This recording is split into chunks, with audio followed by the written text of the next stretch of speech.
Amazing facts India సమర్పించు దానియేలు మరియు ప్రకటన గ్రంథ ప్రవచనములకు మరొకసారి మిమ్మల్ని హృదయపూర్వకంగా ఆహ్వానిస్తూ ఉన్నాము.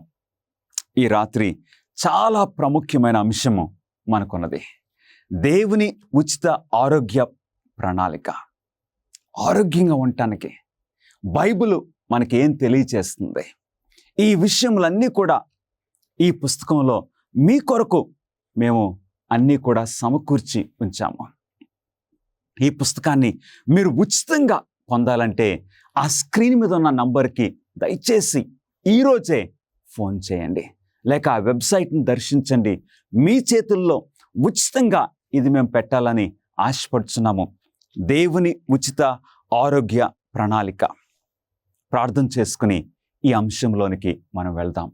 మహాపరిశుద్ధుడైన మా తండ్రి, మాతో ఈ సమయమందు నీ ప్రణాళికను నీ వాక్యం ద్వారా మాట్లాడమని, ఈ వాక్య పరిచర్య ద్వారా మా ప్రభువైన యేసుక్రీస్తు వారు మహిమపరచబడినట్లు మీరు నడిపించుకోమని యేసుక్రీస్తు నామములో అడిగి వేడుకొంచున్నాము తండ్రి, ఆమేన్.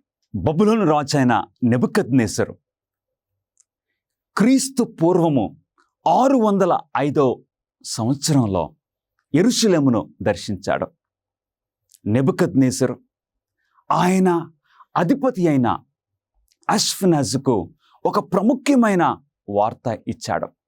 అదేంటంటే, అష్ఫెనాజు, నీవు ఈ యెరూషలేములో నుండి, రాజవంశంలో నుండి కొంతమంది యవ్వనులను ఎలా ఉండాలి?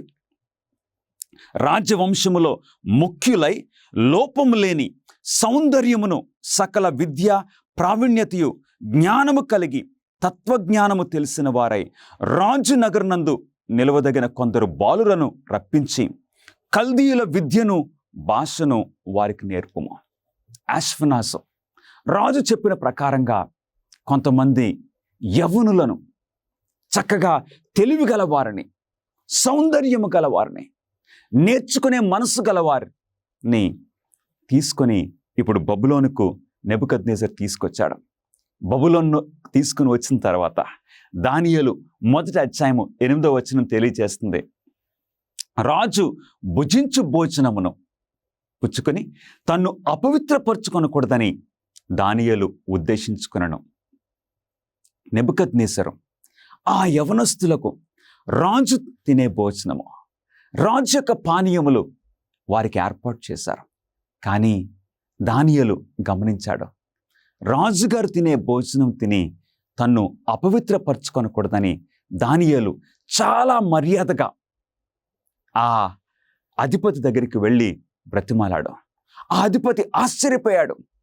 ఏంటి, రాజుగారు ఇంత చక్కటి భోజనము, రాజు బల్ల దగ్గర భోజనం చేసే ఇంత ఆధిక్యతను దానియేలు అది కాదు, ఆ భోజనము కాదు అని అంటున్నాడని ఆయన ఆశ్చర్యపోయాడు.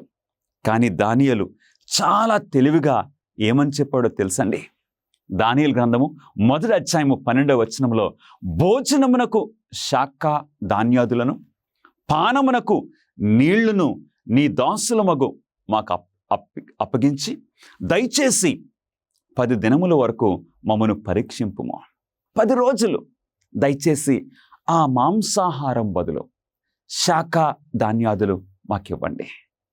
ఆ ద్రాక్ష రసానికి బదులు మాకు నీళ్లను దయచేసి 10 రోజులు మమ్మల్ని పరీక్షించండి అని దానియేలు చాలా తెలివిగా ఆ నపుంసకుల అధిపతితో చెప్పినప్పుడు ఇప్పుడు నిజంగానే వారి మాటకు ఆయన అంగీకరించి వారికి ఒక చక్కటి వెజిటేరియన్ డైట్ ఇచ్చాడు.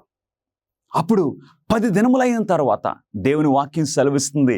దానియేలు గ్రంథము 1వ అధ్యాయము 15వ వచనములో 10 దినములైన పిమ్మట వారి ముఖములు రాజు భోజనము భుజించు బాలురందరి ముఖముల కంటే ఎట్లా ఉన్నాయండి?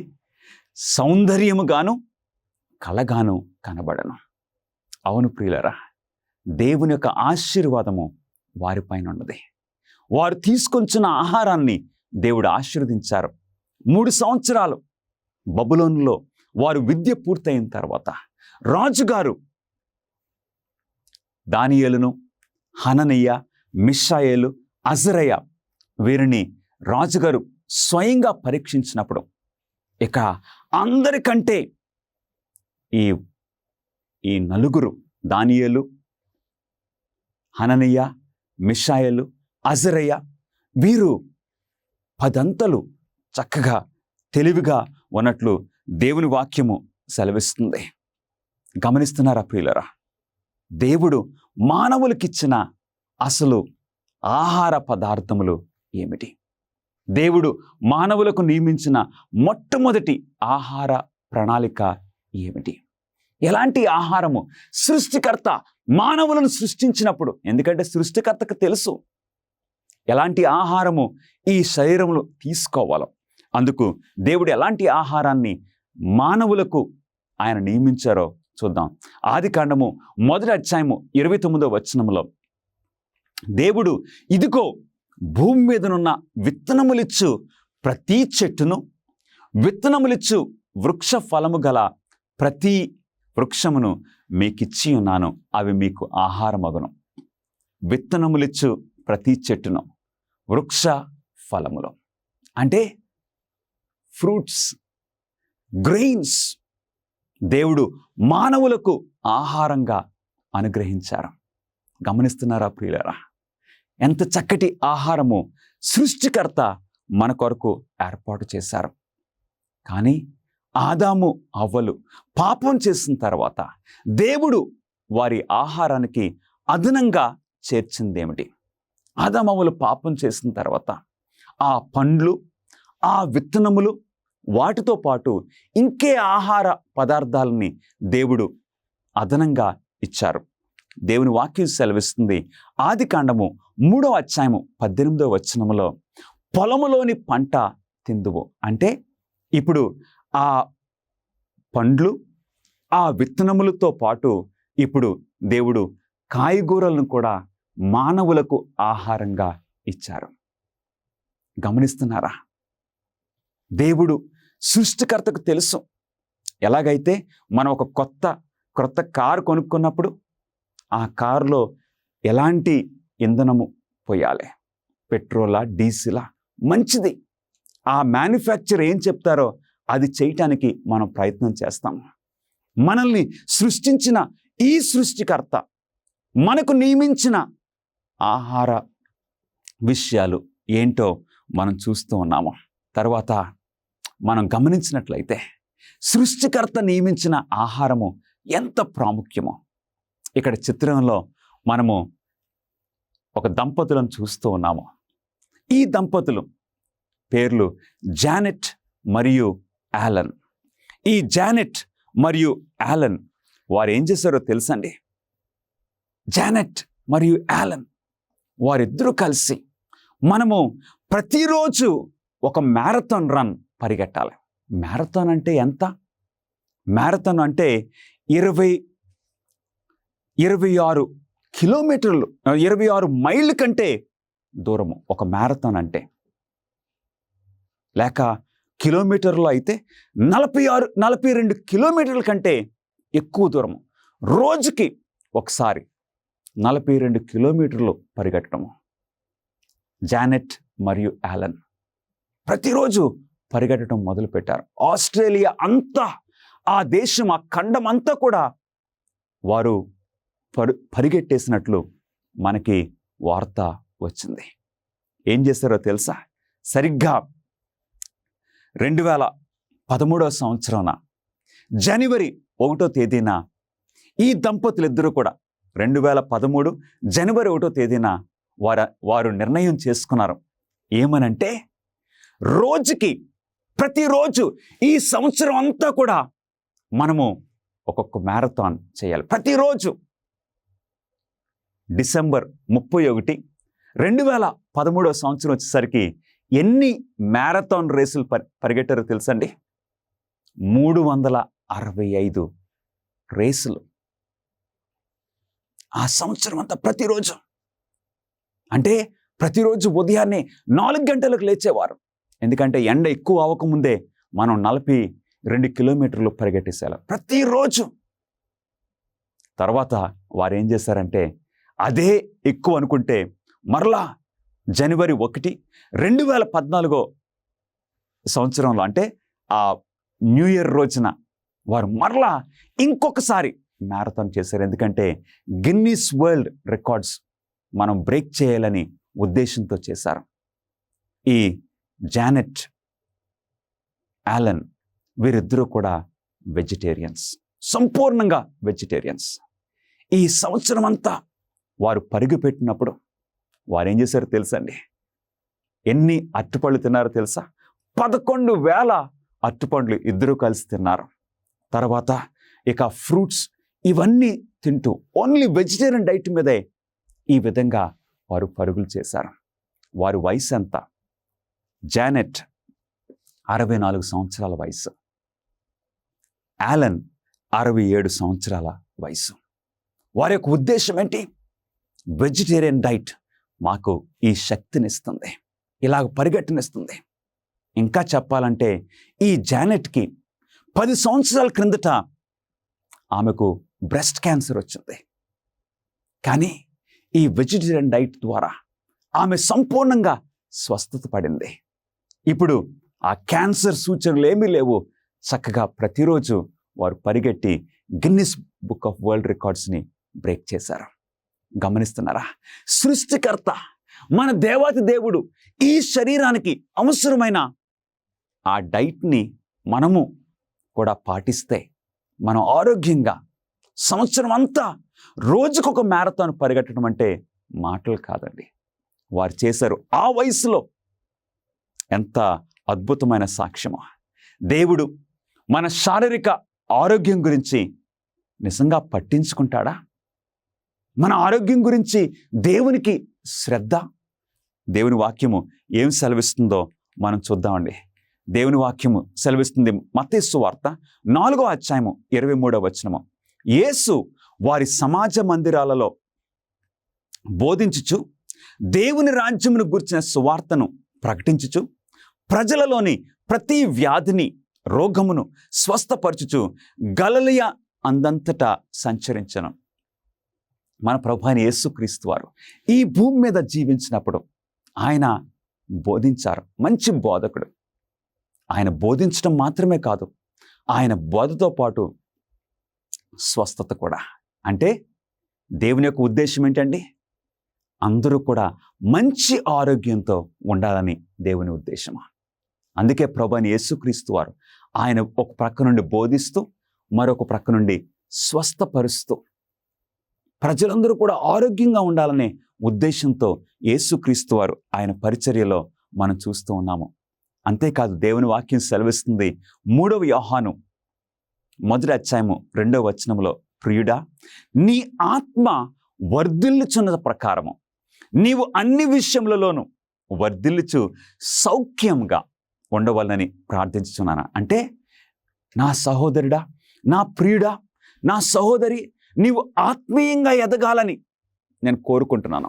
అంత మాత్రమే కాదు, శారీరకంగా మానసికంగా కూడా ఆరోగ్యంగా ఉండాలని దేవుని యొక్క వాక్యము మనకు తెలియజేస్తుంది. అవును, నిజంగా దేవుడు మన ఆరోగ్యం గురించి ఎంతో శ్రద్ధ వహిస్తున్నారని మనం తెలుసుకుంటున్నాము. ఆదిలో మనం ఏ ఆహారం తీసుకోవాలో సృష్టికర్త నిర్ణయించారు.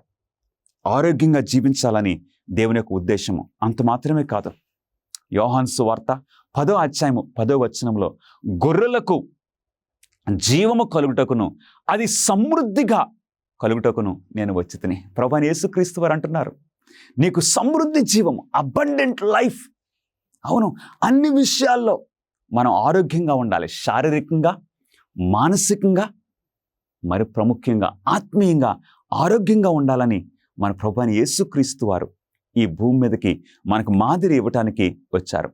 ఇశ్రాయేలీయులు ఆయనను సేవించి ఆయనకే విధేయత చూపిస్తే వారి నుండి సర్వ రోగాలను, అనారోగ్యాలను తొలగిస్తానని దేవుడు వాగ్దానం చేశాడు. ఆయన వాగ్దానాన్ని నెరవేర్చాడా? అవును, మనం దేవునికి విధేయత చూపిస్తే మనకు ఎటువంటి రోగాలు రాకుండా నేను మిమ్ములను కాపాడుతాను. దేవునికి విధేయతలో మనం ఉంటే మనకు మంచి ఆరోగ్యము దేవుడిస్తానని వాగ్దానం చేశారు. అట్టి వాగ్దానము దేవుడు నిలబెట్టారా? 105వ కీర్తన 37వ వచనంలో దేవుని వాక్యము ఇశ్రాయేలు ప్రజల గురించి, వారు వాగ్దానం చేయబడిన దేశంలోనికి వెళ్ళుచున్న ఆ పరిస్థితి గురించి మనకు తెలియజేస్తుంది. అక్కడ నుండి తన జనులను ఆయన రప్పించను. ఎక్కడి నుండి? ఐగుప్తు నుండి. వారి గోత్రములలో నిస్సత్తువ చేత తొట్టిల్లు వాడు ఒక్కడైనను లేకపోయాను. ఒక్క వ్యక్తి కూడా. అంటే దేవుడు ఇశ్రాయేలు ప్రజలను ఎంత జాగ్రత్తగా కాపాడారో మనం చూస్తున్నాం. ఒక్క అనారోగ్య పరిస్థితి కూడా వారి మధ్యన లేకుండా వారు ఆరోగ్యంతో, సమృద్ధి జీవితంతో వారు వాగ్దానం చేయబడిన దేశంలోనికి వెళ్ళినట్లు దేవుని వాక్యము మనకు చూపిస్తుంది. మన ఆరోగ్యము దేవునికి ఎందుకు అంత ముఖ్యమైనది? మన ఆరోగ్యం పట్ల దేవుడు ఎందుకు ఇంత శ్రద్ధ వహిస్తున్నారని నీవు ఎప్పుడైనా ఆలోచించావా ప్రియ సహోదరుడా, సహోదరి? దేవుని వాక్యం ఏం సెలవిస్తుంది? కొరింథీయులకు రాసిన మొదటి పత్రిక 6వ అధ్యాయము 19-20 వచనాల్లో, మీ దేహము పరిశుద్ధాత్మకు ఆలయమై ఉన్నది. మీ దేహము పరిశుద్ధాత్మకు ఆలయమై ఉన్నది. మీ దేహముతో దేవుణ్ణి మహిమపరచుడి. దేవుని యొక్క ఉద్దేశము. అవును, ఈ దేహములో పరిశుద్ధాత్మ నివసించాలని ఆశపడుతున్నారు. ఇది దేవుని ఆలయముగా ఉన్నది. కాబట్టి ఈ దేహముతో మనం దేవుని మహింపరచాలని దేవుడు ఉద్దేశిస్తున్నారు. అందుగురించే మన ఆరోగ్యం పట్ల, ఈ దేహము ఆరోగ్యంగా ఉంటే మనం ఆత్మీయంగా కూడా ఆరోగ్యంగా ఉండటానికి అవకాశం ఉంటుంది. అందుగురించి దేవుడు మన ఆరోగ్యం పట్ల ఇంత శ్రద్ధ వహిస్తున్నారు. పరిశుద్ధమును దేవునికి అనుకూలమునైన సజీవ యాగముగా మీ శరీరములను ఆయనకు సమర్పించుకునేది ఇట్టి సేవ మీకు యుక్తమైనది. అంటే మన శరీరములను ఆయనకు సమర్పించుకున్నప్పుడు, అవును ప్రియులరా, మన ఆరోగ్యము చక్కగా మనల్ని సంతోషంగా చూడాలని, మనము మంచి ఆరోగ్యంతో ఈ భూమి మీద ఆయనకు సాక్షులుగా జీవించాలని దేవుడు ఉద్దేశిస్తున్నారు. ఆరోగ్యకరమైన జీవనానికి మంచి బైబిలు సూత్రం ఏంటి? మంచిగా ఆరోగ్యంగా జీవించడానికి బైబిలు ఏం సూత్రం ఇస్తుంది? కొరింథీయులకు రాసిన మొదటి పత్రిక 10వ అధ్యాయము 31వ వచనములో ఆ బైబిల్ సూత్రము మనం చూడొచ్చు. కాబట్టి మీరు భోజనం చేసినను, పానము చేసినను, మీరు ఏమి చేసినను సమస్తము దేవుని మహిమ కొరకు చేయుడి. హల్లెలూయా. దేవుని మహిమ కొరకు సమస్తము, మీరు భోజనం చేసినా లేక పానం చేసినా దేవుని మహిమ కొరకే మనం చేయాలని దేవుడు ఆశపడుతున్నారు. అంటే సృష్టికర్త, మనల్ని సృష్టించిన ఈ దేవుడు మనము అన్ని విషయాల్లో, ప్రతి విషయంలో ఏమి చేసినను ఆయన మహిమ కొరకే చేయాలని దేవుడు మన ఎడల ఆశపడుతున్నారు. క్రైస్తవులు మద్యపానములు వినియోగించవలెనా? క్రైస్తవులంగా, క్రీస్తును అనుసరించే దేవుని బిడ్డలుగా మనము ఈ మత్తు పదార్థాలు, ఈ డ్రగ్స్ కానీ, ఈ సారా కానీ, ఈ పులిసిపోయిన ఈ మత్తు పదార్థాలు మనం తీసుకోవచ్చా? దేవుని వాక్యం ఏం సెలవిస్తుంది? సామెతల గ్రంథము 20వ అధ్యాయము 1వ వచనము, ద్రాక్షారసము వెక్కిరింతల పాలు చేయును, మద్యము అల్లరి పుట్టించును, దాని వశమైన వారందరూ ఏంటండి? జ్ఞానము లేని వారు. దేవుని వాక్యము మనకు చక్కటి హెచ్చరికలు చేస్తూ ఉన్నది. ద్రాక్ష రసము దగ్గరికి మిన్ని వెళ్ళదు, వెక్కిరింతలు పాలు చేస్తుంది. మద్యము అల్లరిని పుట్టిస్తుంది. మనకు తెలుసు ఎన్ని కుటుంబాలు మనం చూసాం. ఆ తండ్రి త్రాగి ఇంటికి వస్తున్నాడు, భార్యను కొడుతున్నాడు, పిల్లలను కొడుతున్నాడు.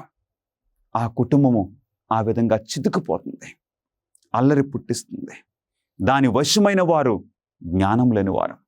కాబట్టి మన శరీరంలోనికి ఏం తీసుకుంటున్నామో దేవుని యొక్క వాక్యము మనకి హెచ్చరిక చేస్తుంది. మద్యము వ్యసనకరమైనది. ఇది మెదడు కణాలను నాశనం చేస్తుంది. ఇది మన ఆలోచన సామర్థ్యాన్ని ఘోరంగా పాడు చేస్తుంది. నిజంగా ఆ సారా తాగిన తర్వాత, ఆ డ్రగ్స్ తీసుకున్న తర్వాత, అలాంటి పరిస్థితులు చేసుకున్న తర్వాత ఒక మంచి నిర్ణయము మనం తీసుకోలేము. మన జీవితము ఎక్కడుంటుందో, ఏమవుతుందో కూడా మనం గుర్తించలేము. అందుగురించి వాటి జోలికి ఒక మంచి క్రైస్తవుడు వెళ్ళకూడదని దేవుడు ఉద్దేశిస్తున్నారు. విచ్ఛిన్నమైపోయినటువంటి ప్రపంచంలో దేవుని యొక్క ప్రణాళిక ప్రవచనాల ద్వారా మీరు తెలుసుకోవాలని కోరుతూ ఉన్నారా?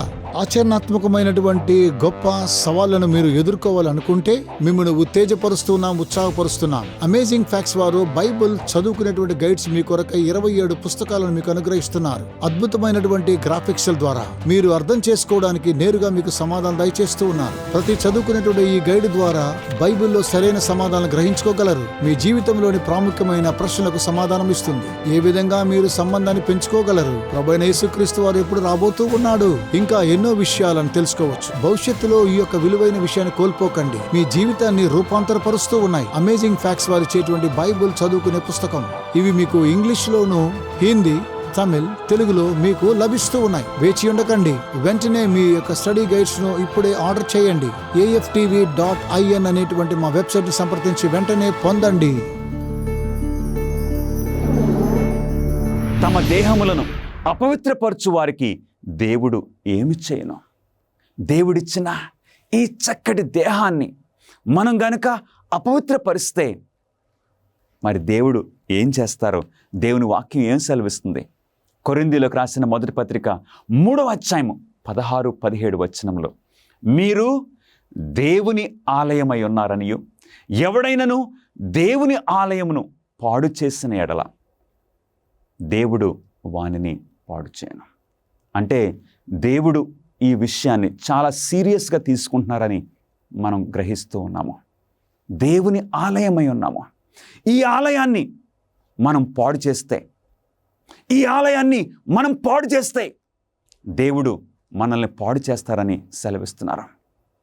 నా ప్రియ సహోదరుడా, సహోదరి, నీ జీవితంలో దేవుని ఆలయాన్ని నీవు మహింపరుస్తున్నావా?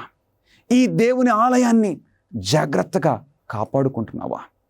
ఒకవేళ ఈ దేహమును దుర్వినియోగపరిస్తే దేవుడు వానిని పాడు చేయనంటే దేవుని శిక్షను మనం పొందబోతున్నామని మనం గుర్తిస్తున్నాము. కాబట్టి చాలా జాగ్రత్తగా ఈ శరీరము, ఈ దేహము, దేవుని యొక్క బహుమానాన్ని మనం చాలా జాగ్రత్తగా చూసుకోవాలి. ఎందుకంటే దేవుడిచ్చిన 10 ఆజ్ఞల్లో ఒక ఆజ్ఞ ఏంటండి? నరహత్య చేయకూడదు.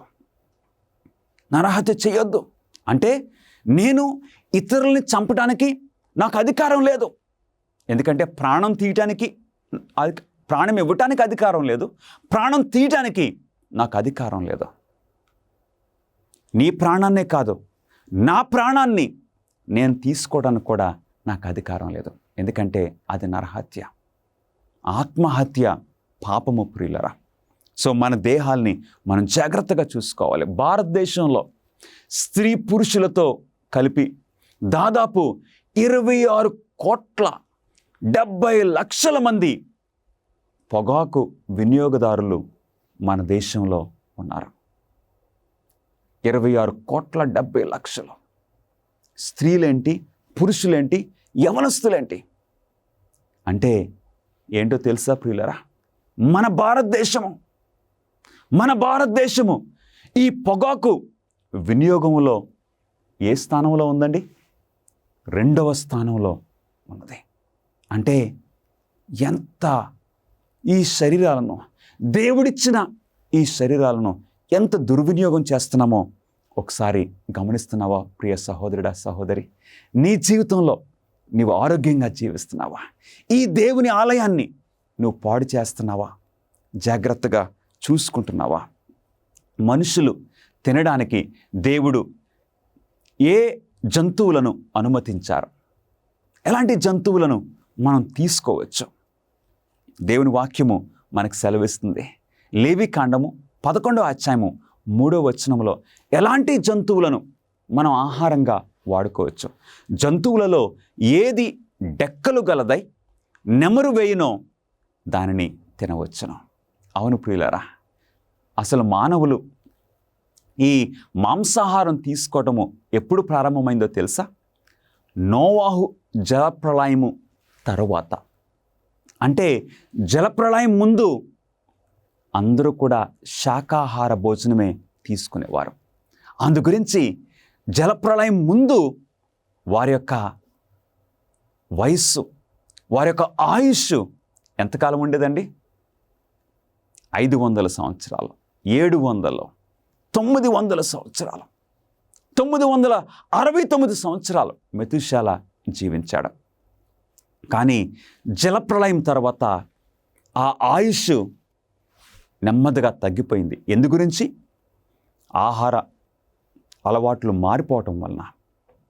దేవుడు మాంసాహారాన్ని అనుమతించారు మానవుల యొక్క ఈ యొక్క కఠినమైన హృదయాన్ని బట్టి. కానీ ఆ మాంసాహారం విషయంలో ఎలాంటివి తీసుకోవచ్చో దేవుడు మనకు కొన్ని హెచ్చరికలు చేశాడు. ఎలాంటి జంతువులను మనం తినవచ్చు, ఏవి డెక్కలు గలవాయి నెమరు వేస్తాయో వాటిని మనం తినవచ్చు.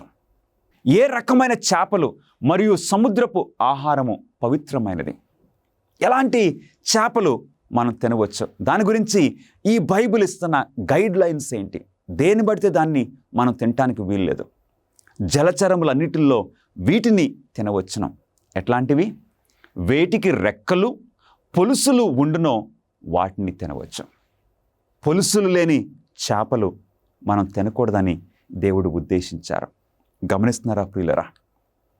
అలాగే సముద్రంలోనేమి, నదులలోనేమి, సమస్త జలచరములలోనూ, సమస్త జల జంతువులలోనూ వేటికి రెక్కలు పొలుసులు ఉండవో అవన్నీ మీకు హేయములు.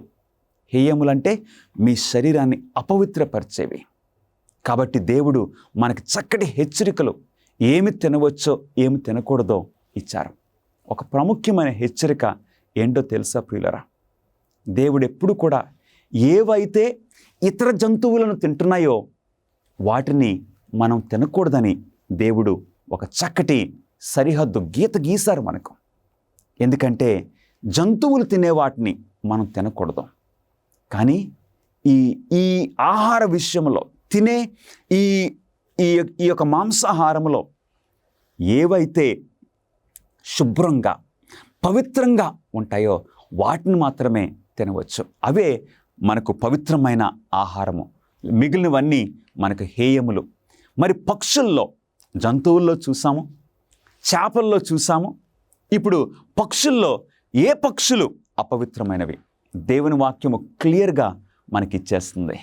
ప్రతి విధమైన కాకి, నిప్పుకోడి, కపరిగాడు, కోకిల, ప్రతి విధమైన డేగ, గుడ్లగూబ, ఇవన్నీ కూడా మనకు హేయములని మనం చూస్తూ ఉన్నాము. దేవుడు తినొద్దన్నారంటే ఆయన మనల్ని ప్రేమించే, అవి మన ఆరోగ్యానికి హానికరమని దేవుడు ఉద్దేశించి తినొద్దని మనకు చెప్పారు. పవిత్రమైన మరియు అపవిత్రమైన జంతువుల గురించిన చట్టాలు సిలువలో ముగిసిన మోషే ఆచార ధర్మశాస్త్రంలో భాగమేనా? అవును. యేసుక్రీస్తు వారు సిలువుపై తన ప్రాణాన్ని అర్పించినప్పుడు మోషే ధర్మశాస్త్రము, ఆ బలుల గురించి, నైవేద్యముల గురించి, ఆ అర్పణల గురించి ఆ ధర్మశాస్త్రము సిలువకు కొట్టబడింది కదా. మరి ఈ ఆహార విషయములు కూడా ఆ ధర్మశాస్త్రంలో కొట్టబడినవా అన్న ప్రశ్నకు దేవుని వాక్యము ఏమి సమాధానం ఇస్తుందో మనం చూద్దాము. దేవుడు మోషేకి సెలవిచ్చారు. దేవుడు మోషేకి సెలవిచ్చిన ఆ విషయాలు మోషేకి ఇవ్వకముందే ఇంకెవరికి ఇచ్చారో ఒకసారి చూద్దాం.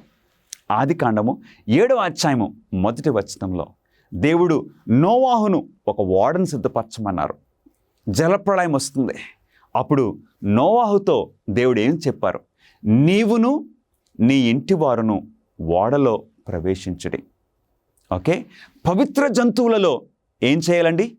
7ను, పవిత్రములు కాని జంతువులలో 2ను నీ యొద్ద ఉంచుకొనుము.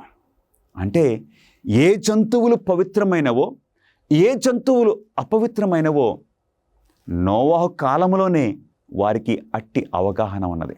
మోషే కాలంలో ప్రారంభం కాదండి, నోవాహు కాలంలోనే. అందుకు ఆ ఓడలోనికి నోవాహు పవిత్రమైన జంతువులను ఎన్ని జతలుగా తీసుకుని వెళ్ళాడు? 7 జతలుగా తీసుకుని వెళ్ళాడు.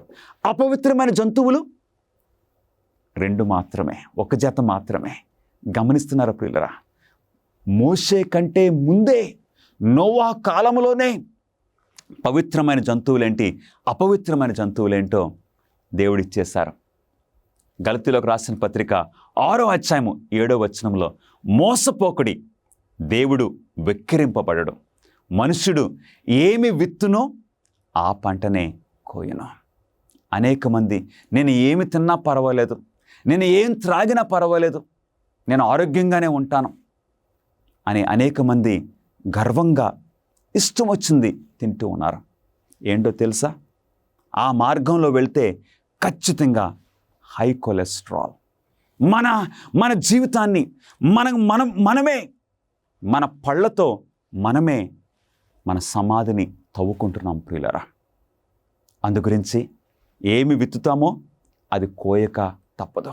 అందుగురించి మనం ఆహార విషయంలో ఆరోగ్యంగా ఉండాలి, ఆత్మీయ విషయంలో మనం ఆరోగ్యంగా ఉండాలని దేవుడు ఉద్దేశించి ఈ హెచ్చరికలు మనకిస్తూ ఉన్నారు. అపవిత్రమైన ఆహారం తినడము ఘోరమైన పాపమని దేవుడు చెప్పారా?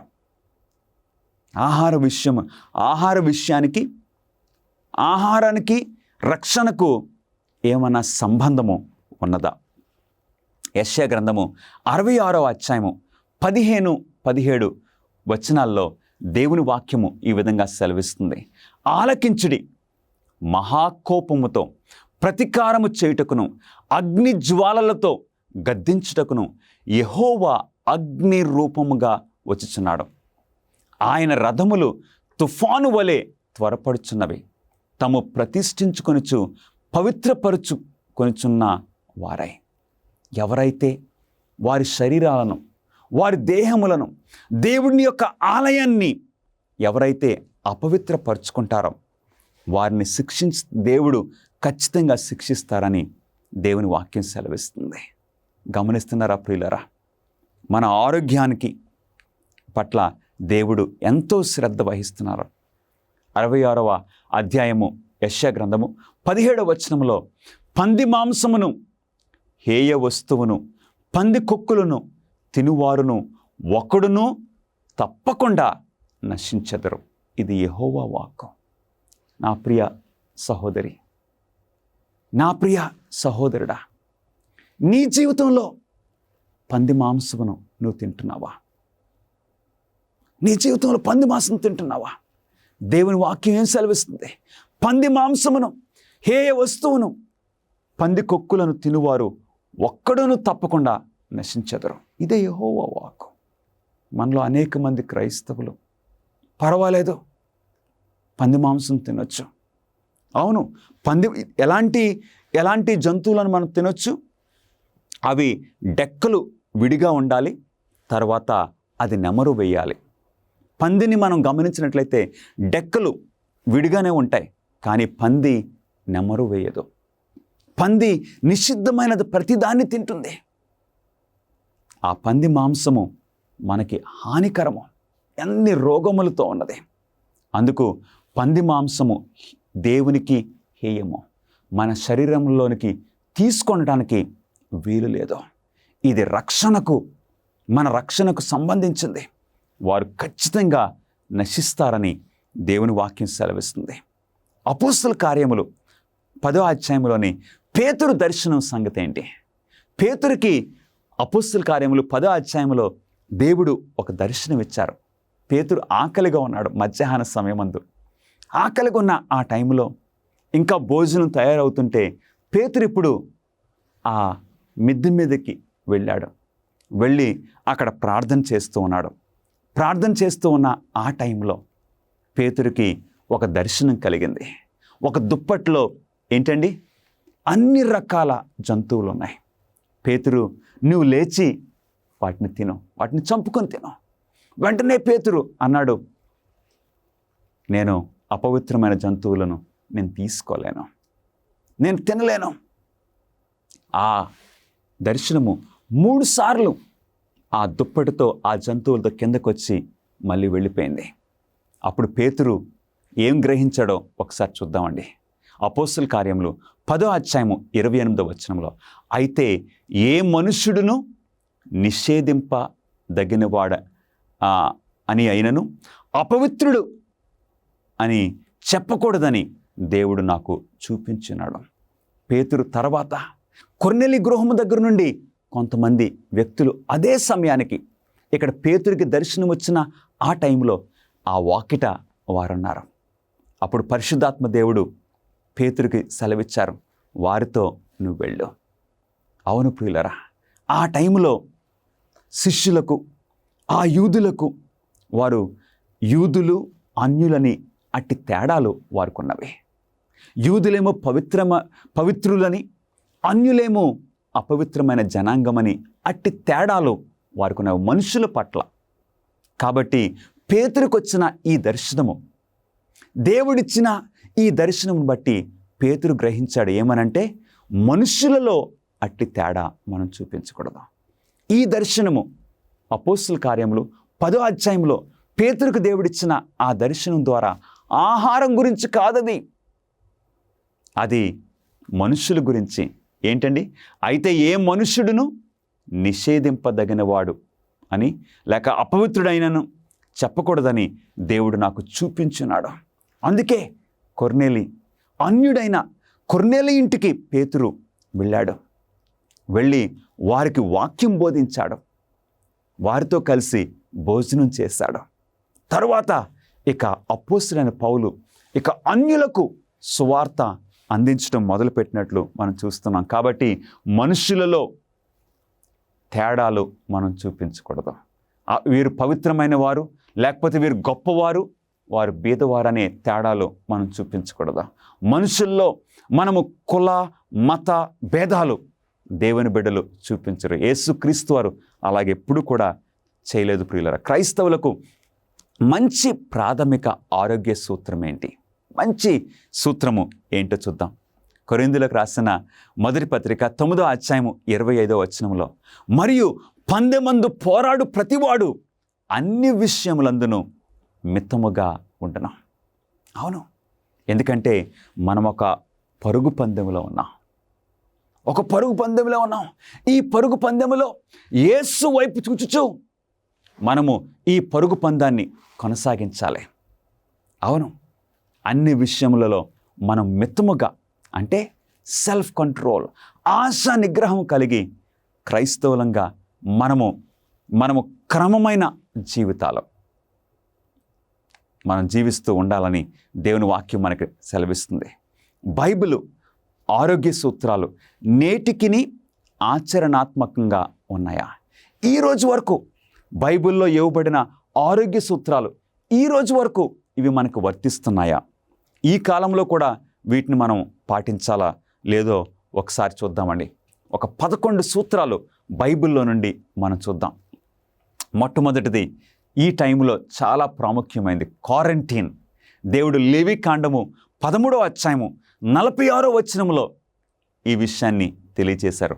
రోగులను, రోగ అనుమానితులను విడిగా దిగ్బంధము చేసి ఉంచే విధానాలు అంటువ్యాధులను నియంత్రిస్తాయి.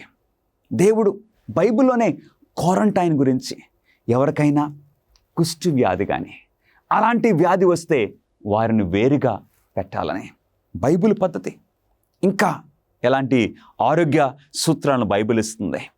ద్వితీయోపదేశకాండము 23:12 మానవ శరీర మల వ్యర్థాలను పాతి పెట్టాలి. అంటే మూత్రానికి వెళ్ళినప్పుడు ఆ టైంలో ద్వితీయోపదేశకాండము వారు అరణ్యములో ఉన్నారు. అరణ్యములో వారికి టాయిలెట్ ఫెసిలిటీస్ లేవు. ఆ టైంలో దేవుడు ఏం చెప్పారు? మీరు మూత్రానికి వెళ్ళినప్పుడు ఒక గొయ్యి తీసుకుని తర్వాత గోతిని కప్పెట్టేసేయాలి. అలాంటి శానిటరీ ప్రిన్సిపల్స్ దేవుడు అనుగ్రహించారు. ఎందుకంటే ఆ పద్ధతులు గనక, ఆ ఆరోగ్య సూత్రాలు గనక ఇశ్రాయేలు సమాజంలో వారు పాటించకపోతే ఏమవును? 6 లక్షల కాల్బలము అట్లాగా వాతావరణంలో ఎక్కడ పడితే అక్కడ మలమూత్ర విసర్జన జరిగితే ఏమైపోను? వారికి రోగాలు వచ్చేసినాం. అందుగురించి దేవుడు వారి ఆరోగ్యం పట్ల ఎంత శ్రద్ధ వహించారో మనం గమనిస్తూ ఉన్నాము. 3వది, లేవికాండంలోనే చేతులు కడుక్కోవడం, స్నానం చేయడం మరియు బట్టలు ఉతుక్కోవడం ద్వారా సూక్ష్మ క్రిములు నియంత్రించబడతాయి. దేవుడు, నేను పరిశుద్ధుడను కనుక మీరును పరిశుద్ధులుగా ఉండాలి.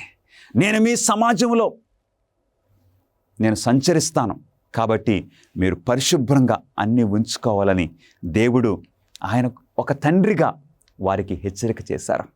అట్లాగే బైబిల్లో నైతిక జీవనము లైంగిక వ్యాధులను నివారిస్తుంది. చాలా జాగ్రత్తగా ఇట్లాంటి లైంగిక వ్యాధులు రాకుండా దేవుడు హెచ్చరికలు ఇచ్చారు. ఒక పురుషుడు ఒక స్త్రీతో, భార్య భర్తలో ఇక మధ్యలో ఇతరులతో సంబంధము నిషేధమని దేవుడు ఆయన ఆజ్ఞల ద్వారా మనకు తెలియజేశారు. అంత మాత్రమే కాదు, ఈ మాంసాహారము తిన్నప్పుడు దేవుడు ఖచ్చితంగా ఇచ్చేశారు. ఏంటి ఆ హెచ్చరిక? జంతువుల కొవ్వు తినకూడదు. ఆ జంతువులను వారు బలి అర్పణిచ్చినప్పుడు కొవ్వును సంపూర్ణంగా కాల్చేసేయాలని దేవుడు హెచ్చరిక చేశారు. గమనిస్తున్నారా ప్రియులరా? ఈ బైబిల్లో ఇవ్వబడిన ఈ ఆరోగ్య సూత్రాలు నేటి వరకు ఎంతో ప్రాముఖ్యమైనవి. అటు తర్వాత అంత మాత్రమే కాదు, ద్వేషము మరియు కోపము ఒకని ఆరోగ్యానికి హానికరంగా ఉంటుందంటే మనం కోపంతో చిరాకు పడుతూ ఉంటే మన ఆరోగ్యము నెమ్మదిగా దెబ్బతింటుంది. అంటే తర్వాత 7వ సూత్రము, అతిగా తినడము హానికరము. ఇది మంచిదని ఇక దొరికిందంతా తినేస్తే మనకు హానికరమని బైబిల్ ఇస్తున్న సూత్రము. మనం మితంగా భోజనం చేయాలి. గమనిస్తున్నారా పిల్లలు? 8వది, మన శరీరానికి సరి అయిన విశ్రాంతి అవసరము, చక్కటి రెస్ట్ అవసరము. అవును, అటు విశ్రాంతి తీసుకున్నప్పుడు మంచి పాజిటివ్ యాటిట్యూడ్ మనకు ఉంటుంది. అనారోగ్య పరిస్థితులు మనము దూరంగా ఉంటాము. తర్వాత 9వ విషయము, పని యొక్క ప్రాముఖ్యత. బైబిల్లో దేవుడు సెలవిచ్చారు, మనం పని చేయాలి. 6 దినములు నీవు కష్టపడాలి, 7వ దినము యెహోవాకు విశ్రాంతి దినం. అంటే దేవుడు మనకి తెలివినిచ్చారు, మనకి శక్తిని, బలాన్ని ఇచ్చారు. కాబట్టి మనం పనిలో నిమగ్నమై ఉండాలని దేవుడు సెలవిస్తున్నారు. తర్వాత 10వది, సానుకూల వైఖరి మంచి ఔషధం. అంటే ఏంటి? సానుకూల వైఖరి అంటే ఒక పాజిటివ్ యాటిట్యూడ్, మంచి ఆలోచనలు, ఇతరుల పట్ల మంచి ఆలోచనలు, ఇతరులకు మంచి చేయడము. ఇలాంటి ఆలోచనలు ఉన్నప్పుడు మన ఆరోగ్యము ఇంకా బాగా పెరుగుతుంది. ఒక చక్కటి సంతోషకరమైన జీవితాన్ని జీవించటం. తర్వాత 11వ విషయము, తల్లిదండ్రుల అలవాట్లు పిల్లలను ప్రభావితం చేస్తాయి. అవును, తల్లిదండ్రులంగా మనం ఏ విధంగా జీవిస్తున్నామో మన పిల్లలు మనల్ని గమనిస్తున్నారు. మన అలవాట్లు వారిలో మనం చూడవచ్చు. అందుగురించి తల్లిదండ్రులు, పెద్దలు చాలా మాదిరిగా ఉండాలి. పిల్లల్ని క్రమశిక్షణలో పెట్టాలి. ఆ విధంగా కుటుంబాలు సంతోషంగా ఉంటాయి, అందరూ ఆరోగ్యంగా ఉంటారని దేవుడు ఉద్దేశించి ఈ విషయాలు మనకు తెలియజేశారు. పరలోకములో ప్రజలు జంతువులను చంపి తింటారా? దేవుడు ఆయన ప్రజలను పరలోకానికి తీసుకుని వెళ్ళినప్పుడు ఆ విమోచింపబడిన ఆ జనసమూహము, ఆ ప్రజలు జంతువులను చంపుకొని తింటారా? దేవుని వాక్యము ఏం సెలవిస్తుంది? యెషయా గ్రంథము 65వ అధ్యాయము 25వ వచనములో, నా పరిశుద్ధ పర్వతములో అవి హాని అయినను నాశనమైనను చేయకుండును అని యెహోవా సెలవిచ్చుచున్నాడు. అవును, పరలోక రాజ్యంలో మాంసాహారము మనకు ఉండదు ప్రియులరా. పరలోక రాజ్యంలో మనకు మాంసాహారం ఉండదు. అందు గురించి మనం ఏం చేయాలండి? ఇక్కడే, ఈ భూమి మీదే మనం దానిని విడిచిపెట్టాలి. పరలోకానికి మనం సిద్ధపడుచున్న మనల్ని దేవుడు పిలుస్తున్నారు. నా కుమారుడా, నా కుమార్తె, ఇదిగో నేను నీ కొరకు సృష్టిలోనే ఈ శరీరానికి ఏ ఆహారము సరి అయిందో నేను ఏర్పాటు చేశాను. ఆ ఆహారానికి నువ్వు అలవాటు పడాలి.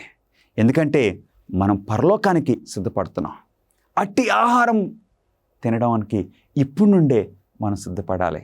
గమనిస్తున్నారా ప్రియులారా? అందుకే దేవుడు పిలుస్తున్నారు. మనల్ని శాకాహార ఈ ఆరోగ్యానికి మనల్ని దేవుడు పిలుస్తున్నారు. దానియేలు బబులోనులో ఏమి నిర్ణయం చేసుకున్నాడు? రాజు భోజనము ద్వారా తన శరీరాన్ని అపవిత్రపరచుకోవటము దానియేలుకు ఇష్టం లేదు.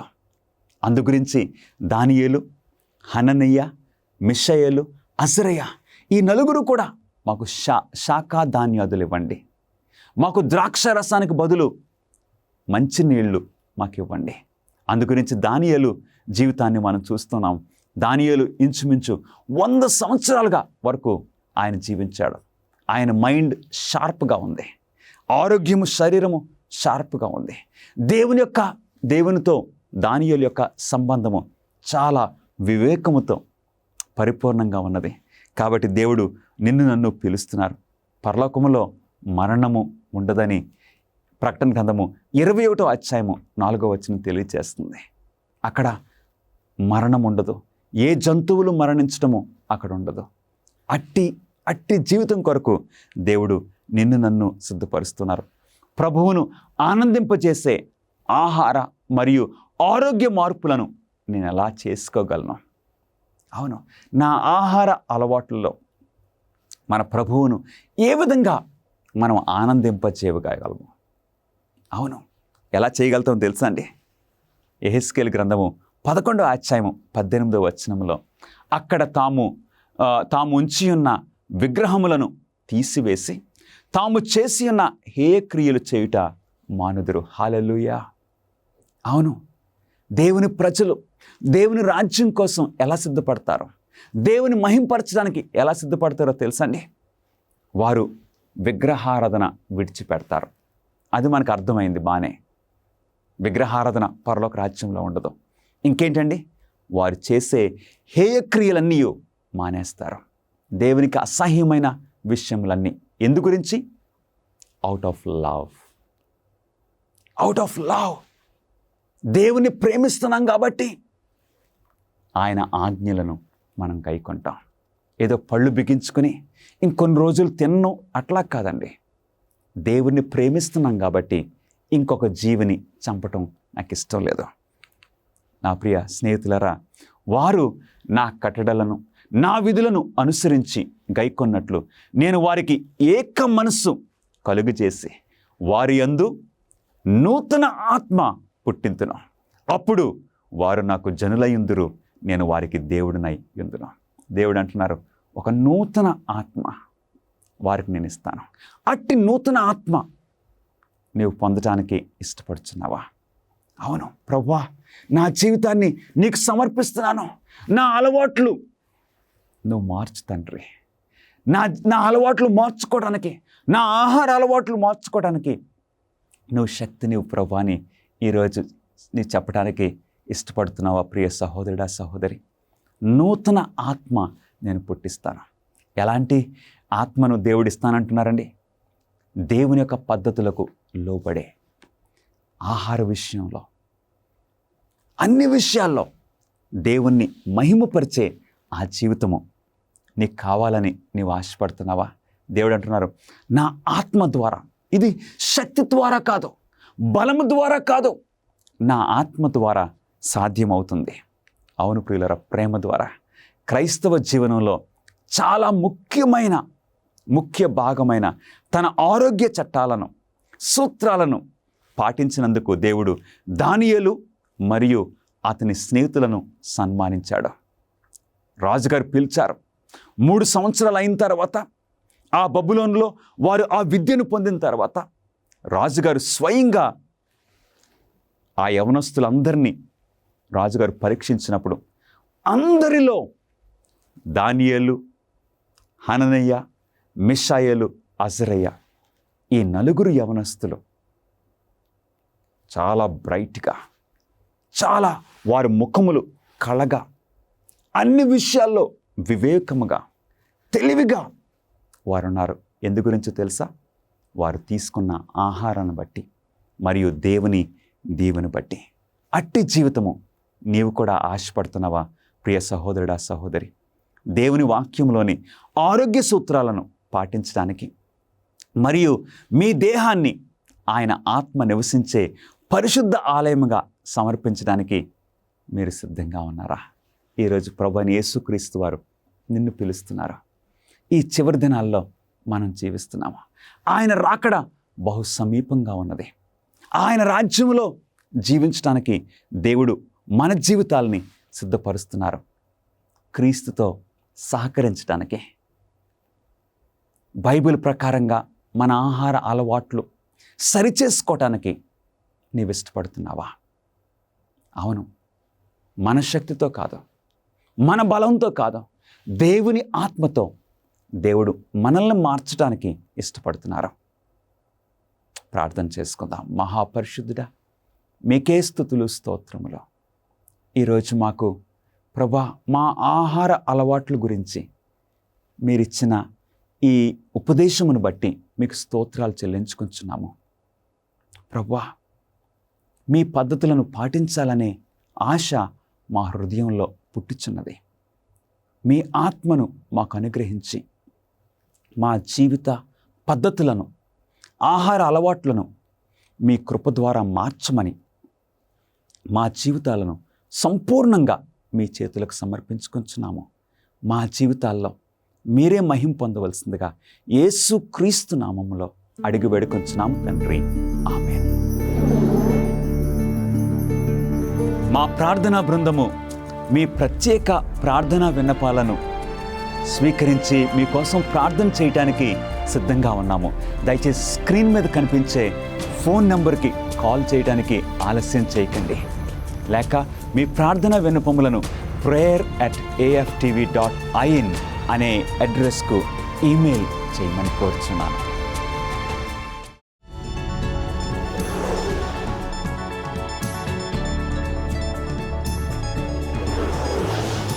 చిన్న ఆకలి ఉన్న వ్యక్తి గురించి మాట్లాడుతూ వారు పక్షిలా తింటారనే వ్యక్తీకరణను మీరెప్పుడైనా విన్నారా? తదుపరిసారి మీరు ఆ వ్యక్తీకరణను ఉపయోగించినప్పుడు 2 సార్లు ఆలోచించాలనుకోవచ్చు. ఉదాహరణకు హమ్మింగ్ బర్డ్నే తీసుకోండి. దాని అద్భుతమైన జీవక్రియను నిర్వహించడానికి ఇది ప్రతిరోజు దాని శరీర బరువులో 50% తినాలి. దానిని దృష్టిలో ఉంచుకుంటే ఒక 100 పౌండ్ల మహిళ హమ్మింగ్ బర్డ్ లాగా తింటే ఆమె తన శరీర బరువును కాపాడుకోవడానికి రోజుకు 50 పౌండ్ల చక్కెర తినాల్సి ఉంటుందని ఊహించుకోండి. బహుశా మీరు దాన్ని ఊహించకూడదు, కానీ బహుశా మీరు దీన్ని మరొక విధంగా పరిగణించాలనుకుంటున్నారు. హమ్మింగ్ బర్డ్ సాధారణంగా రోజుకు 4 నుండి 7 క్యాలరీలు తినేస్తుంది. మరోవైపు ఒక మానవుడు రోజుకు సుమారు 3500 క్యాలరీలు. కానీ మీరు ఒక పక్షి హమ్మింగ్ బర్డ్ లాగా తింటే మీరు రోజుకు 150,000 క్యాలరీలు తినాల్సి ఉంటుంది. ఇది 3000 ఓరియో కుక్కీలను తినే 170 పౌండ్ల మనిషి లాంటిది. సాధారణ పరిస్థితుల్లో హమ్మింగ్ బర్డ్ ప్రతి 5 లేదా 10 నిమిషాలకు తినాలి. కానీ వాస్తవానికి సంవత్సరంలో ఒకసారి హమ్మింగ్ బర్డ్ ప్రతిరోజు దాని మొత్తం శరీర బరువును తింటుంది. సంవత్సరానికి ఒకసారి అవి గల్ఫ్ ఆఫ్ మెక్సికో మీదుగా టెక్సాస్ నుండి యోకటాస్ ద్వీపకల్పానికి 500 మైళ్ల ఈ వలసలు చేస్తాయని మీరు చూస్తారు. అలా చేయడానికి హమ్మింగ్ బర్డ్ తేనె మీద విందులు చేసి వాటి శరీర బరువును రెట్టింపు చేస్తూ సుమారు 1 వారం పాటు ఈ తేనె మీద తమను తాము పూసుకుంటాయి. సెకనుకు వారి 70 వింగ్ బీట్స్ లేదా ఆ ప్రయాణంలో సుమారు 4 మిలియన్ వింగ్ బీట్స్తో వాటికి సహాయపడడానికి తగినంత క్యాలరీలను నిల్వ చేయగల ఏకైక మార్గం అదే. మీకు తెలుసు, అదేవిధంగా స్నేహితులు, మన సమయం ముగింపుకు దగ్గరవుతున్నప్పుడు మనం దేవుని వాక్య అమృతం మీద విందు చేసి నమస్కరించుకోవాలి. రాబోయే కష్ట సమయాల్లో మనల్ని అధిగమించడానికి మనకు ఆ బలం ఉండాలి. కాబట్టి బైబిల్ మరియు మీ వ్యక్తిగత భక్తుల విషయానికి వస్తే, మీరు పక్షిలా తినబోతున్నట్లయితే హమ్మింగ్ బర్డ్ లాగా తినండి.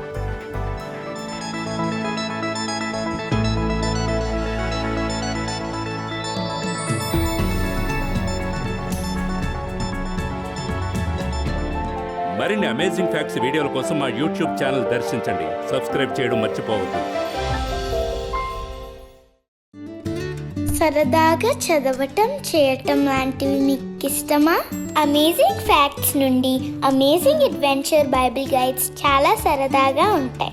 ఎందుకంటే మీరు బైబిల్ గురించి నిజంగా మంచి విషయాలు నేర్చుకుంటారు. ప్రతి పుస్తకం ఎంతో రంగురంగులుగా మరియు సరదా పజిల్స్ మరియు ప్రశ్నలతో నిండి ఉంటుంది.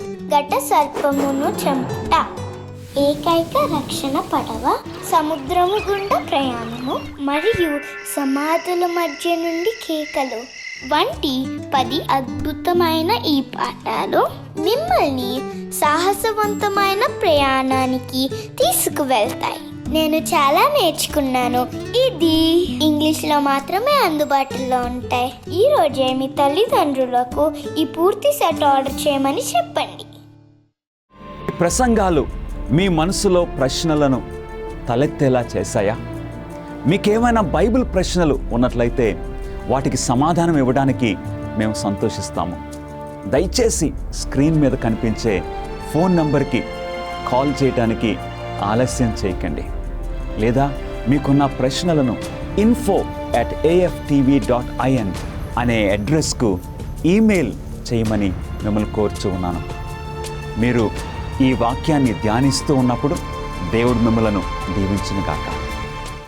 జీవితం అదెక్కడి నుండి ఆరంభమైంది, అది కాలక్రమేణా నెమ్మదిగా పరిణమిస్తూ వచ్చిందా? అమేజింగ్ ఫ్యాక్ట్స్ ఇండియా సమర్పిస్తుంది డైనోసార్ మరియు పరిణామవాద సిద్ధాంతంపై. ప్రతి జీవిని ఒక సృష్టికర్త సృజించాలని నమ్మే సిద్ధాంతం యొక్క అభిప్రాయం పిల్లలు పెద్దలు ఇద్దరికి అనుగుణంగా ఉండేలా రూపొందించారు. సరికొత్త తమాషా అయిన పుస్తకం. ఇందులో మీరు కణాలు, ఉత్పరివర్తనలు, జైంట్స్ యొక్క మూలాలు మరియు డైనోసార్ల యొక్క ఆవిర్భావం గురించి తెలుసుకుంటారు. మీ పిల్లలు ప్రత్యేకమైన బొమ్మలు, దృశ్యాలు మరియు రంగురంగుల పేజీలను చూసి ఖచ్చితంగా ఆకర్షించబడతారు. పిల్లల కోసం ఓ కాపీని తప్పకుండా తెప్పించండి.